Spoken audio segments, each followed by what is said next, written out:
I'm Pastor Mark Buetow, and this is another Higher Things video short, and another episode of Bible 101.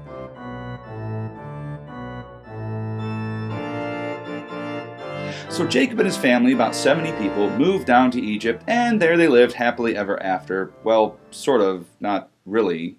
Let's take a moment to review the promise that God made to Abraham. There were three parts. Remember, first of all, that he would make Abraham into a great nation. Now, the thing that's not immediately obvious from the book of Exodus is that the book of Exodus begins about 400 years after the book of Genesis ends. So it says another Pharaoh rose up who didn't know Joseph. Well, yeah, after 400 years.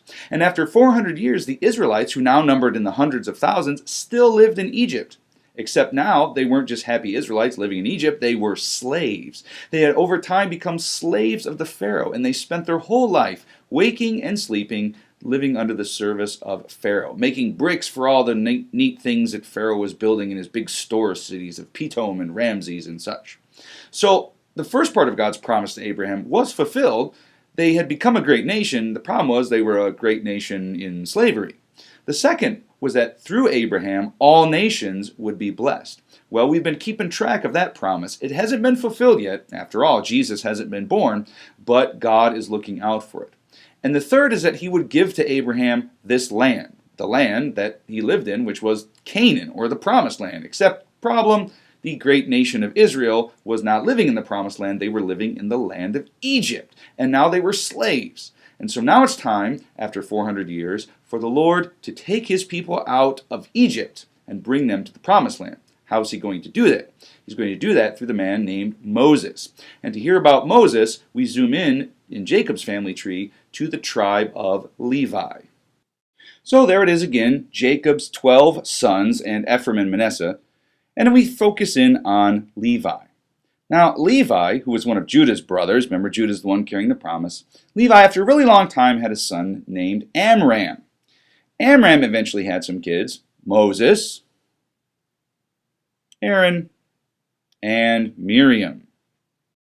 After a while, the Egyptians realized that they don't want the Israelites having a bunch of baby boys because, they might grow up and have a slave revolt. So they tell the Hebrew women, the Israelite women, that they have to throw their baby boys in the river and get rid of them when they're born.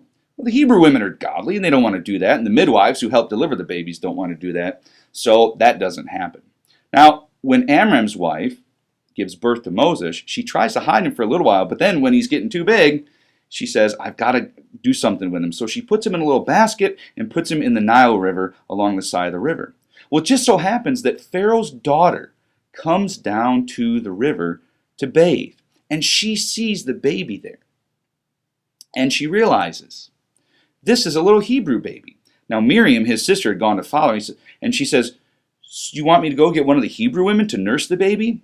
And Pharaoh's daughter says, yeah, do that. And so Miriam actually goes and gets Moses' own mother to come and nurse him. So she gets to take care of him a little while longer. And then Moses grows up in the house of Pharaoh. So one day, as Moses grows up, he's walking along and he sees an Egyptian guy beating a Hebrew guy, one of his own flesh and blood. So he looks around, grabs the Egyptian, and kills him and buries him in the sand. Well, the next day, he's walking along, he sees a couple of Israelites fighting. He says, hey, what are you guys doing? You're brothers. Don't be fighting. And they say, what are you going to do? Kill us like you killed the Egyptian? And Moses is like, uh-oh, I've been caught. And sure enough, Pharaoh finds out and he hunts Moses down. Well, Moses escapes. He gets out of Egypt entirely and he goes to the Sinai Peninsula out into the desert. And while he's out there, he meets a man named Jethro and marries his daughter. Her name's Zipporah. Well, it turns out that Jethro is descended from another one of Abraham's wives way back when, so they're actually kind of blood relations. And so Moses marries Zipporah, and they live happily ever after. Well, not quite, because one day, while Moses is out taking care of the sheep, he stumbles upon a bush that is burning, except it's not burned up. And in this burning bush is the Lord, and he calls to Moses. One of the things that's good to remember is even though the Lord is keeping track of the promise and he's going to fulfill that promise one day, there's a lot of things in the Old Testament in which the Lord works that show us pictures of Jesus who is to come. And the burning bush is one of them. Think about this. The burning bush is a bush that is burning, but it's not being burned up. Think about how Jesus is true God and true man. He's God in the flesh, and yet the flesh isn't sort of destroyed or consumed because God is there. In a great mystery, the mystery we call the incarnation, God and man are together in one person, Jesus Christ. And so that's a picture of Jesus, even as he addresses Moses there in the wilderness. Well, he tells Moses, look, Moses, I've seen my people, I've seen their suffering, I remember my promises, it's time to get them out of Egypt. And you, my friend, are the man who's going to do it. And Moses is like, I'm not a prophet, I don't know how to talk, I don't know how to get people out of Egypt. And the Lord says, no, I'm sending you. And Moses is like, I don't want to do it. So the Lord says, look, I'll send your brother Aaron, and he'll be like your prophet, he'll be like your spokesman. So the Lord sent Moses back to Egypt to lead his people out. And it's going to be through Moses that the Lord saves his people, but not without a showdown against Pharaoh, first of all, because Pharaoh thought he was God.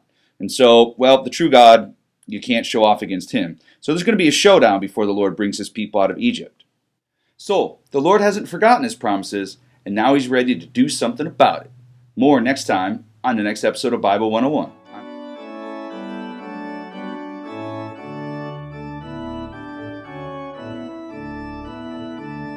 I'm Pastor Mark Buetow, and this is another Higher Things video short.